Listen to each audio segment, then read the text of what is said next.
This is just a quick video on investments. So, recently there has been a lot of news on, fake investments and, people falling victims to scam investment. So, I've been getting a lot of feedback from friends and colleagues too that are falling victims of this, and I felt well I should do this to just educate people on how to identify investments that are potential scams.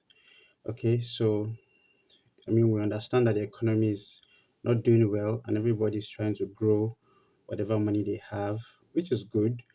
Investments are very important, but before you invest, there are certain things you should ask yourself. First thing is, which companies am I investing in? What company am I investing in? It's just simple background check. What is their name? Who are they registered with? When were they registered? Are they in the news? You know, those questions you must ask yourself. Are they in the news is a very important question. It seems not so important, but it is. Because once you check a company up in the news, what they are saying about them in the news will tell you if they're a good company or not. If they are not in the news at all, then you should be worried. They are not, no one is talking about them in Punch, in Sahara Reporters, in Premium Times, in CNN. Then you should ask yourself, then who are you? Okay, it's a very important background check to establish the precedence of a company. That is one. So when someone comes to tell you he wants to do forex investment for you, you can do forex investment yourself. So if you're going to give a company your money to invest in forex, you should ask yourself who are they, where where are they coming from, what is the news saying about them. That is just one. Then in terms of, is the company registered? It is not enough for a company to say they are registered with CAC. I can register my company with CAC right now, and in 2 3 days, I have a registered company. Anybody can register a company with CAC. So registering with CAC is not enough reason for you to go and put your money in one company. There is the SEC in Nigeria, the Security and Exchange Commission, is a company registered with SEC. So if a company is going to be investing your money for you, SEC is the agency that is primarily responsible for regulating them. And then also ask yourself, who are the other regulators? CAC is not enough, right? And you notice that a lot of these investment companies will tell you, oh, we are processing our SEC um, license, yeah, but just give us your money and then we invest for you. Yeah, yeah, you can. It takes time sometimes to register, yeah, but if you know how hard you've worked for your money, I think it would be prudent for you to be patient. The SEC should certify this company as registered and then maybe you put your money. But even if they are not registered, there are other risk assessments you can also do to say that this company is a legit company. The second thing is, who are the directors in the company? Who are the people that own this company? So if somebody comes and tell you, oh, okay, Okonjo Iweala is one of the directors in this company, you know by her precedence in the World Bank as former minister that okay, she's somebody that will not ideally deal in something that is illegal. Just as an example, please. So you look at who are the directors. Are they people that have been directors in other companies that have succeeded? Are they known? What are their, they may not be so popular, but what are their qualifications? What are their precedents?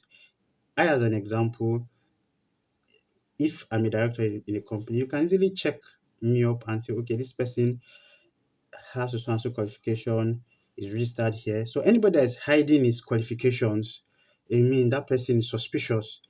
So if I'm a credible person, my qualification, my experience, my precedent should be known.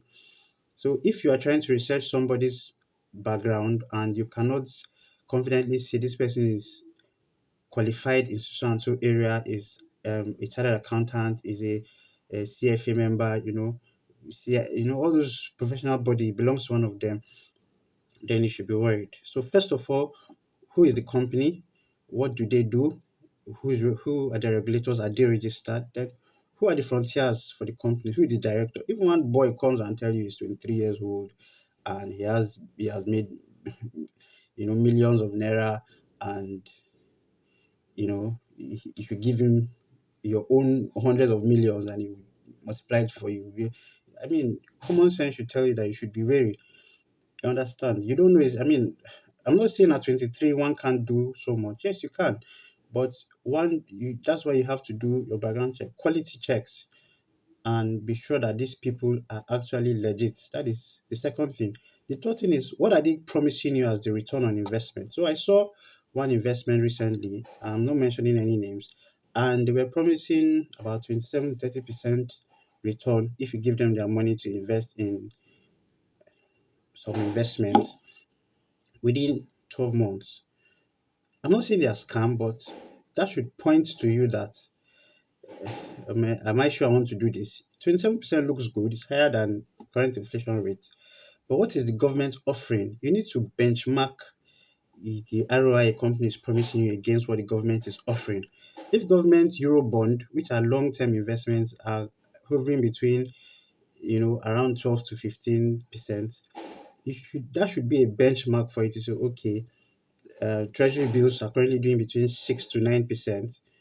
Fixed deposits are low, around 5%. The big institutions are not giving you so much. So how is somebody going to guarantee you 27% in 12 months in this Nigeria? And then you get agricultural investments. Somebody to bring your money, they'll invest for you in agriculture, you know. You should be wary. Why? Agricultural investments are inherently risky for different reasons. Number one, there's always that risk that the agricultural products would go bad, either because of pestilence, you know, yeah, that's one very important reason. The products could get infected by diseases and they just all perish and you lose your investment. That is one risk. So when somebody is guaranteeing you a certain return in agriculture, you should ask yourself how. Secondly, in Nigeria, there's a lot of security risk around farmer header crisis. So how is anyone going to be able to guarantee you 20 to 30% return on agriculture when we are tending towards some type of agricultural crisis in the country, and you are not sure that when you plant you'll be able to go and reap what you've sown? So agricultural products, very important. We have to go into agriculture, but we should understand that in the first year of that agricultural investment, it is difficult to say you get 27%. So you should be wary. A typical good agricultural investment will even take 2 to 3 years to mature. If you are doing palm oil plantation, you will not get any return in your first 6 months, 1 year. But at least the plants will grow to mature, then you harvest, you process, and then take to the market, distribute, sell before you get returns. So I don't know how you expect to get 30% in 12 months. Yeah, I mean, you can go into animal husbandry, some animals like goats, cows, they produce, fast. I mean, fast is not 2 weeks. You can check it up. It takes you a couple of months before they would get pregnant, give birth, the offsprings will grow, mature, you know, all of that. So you need to always weigh these things before you invest. Then the third thing is, how much are you willing as a person to give out? What is your risk appetite? How much can you confidently lose? So if you have tried to establish the credibility of a company and you are not so sure that they are okay, but you are still tempted, I mean, put a reasonable amount, not go and take your hard-earned tens of millions and give to a stranger in the name of online investment, and then you come and cry that somebody has taken your money, and you understand. One has to be very careful. Another thing is crypto and forex. Yeah, people make money from it. I personally try not to go into it. I've tried to, but I've always stepped back. Why? Because the risks associated with them are high, and I don't think I want to gamble my money. I have a lot of things to do with money. I'd, I'd rather be comfortable doing Uber for business. I'm not promoting Uber or doing delivery or going to buy and sell. I'm going to do crypto. I mean, I am what you call a risk averse investor. But there are some other persons that have very high risk appetite and can gamble. I mean, they say the higher the risk, the higher the reward. And also, it's not just the higher the reward. There's also the absolute risk that you lose your capital. So you need to always weigh that when you are going into all these investments. I think if you do this, to a large extent, your investment would not always go bad. You may not make profits, but even when you're making loss, it will not be significant. You know, just due diligence, risk assessment. Do that, do it properly, follow some of the steps that I've given you, and then you'd see that your investments are not turning bad. Again, um, because the return is not so high, does not mean you're not doing good investment. Ideally, I advise any investment you're doing, have a target ROI of 10 to 15%. That is moderate, honestly. If you have that and you're able to consistently do this for a number of years, you discover that you're able to grow a portfolio that is stable and is going to be able to help you achieve some of your goals, your investment goals. Again, our investment goals are different as people, but we need to always err on the side of caution. It's difficult to make money in Nigeria, so you know how painful it is when you lose your money. I hope this will be helpful to as many persons as will be able to see this video. If you have any question, please feel free to ask, drop your comments in the comment section, and subscribe to my channel. I'll try to drop more videos as soon as I'm able to. Cheers.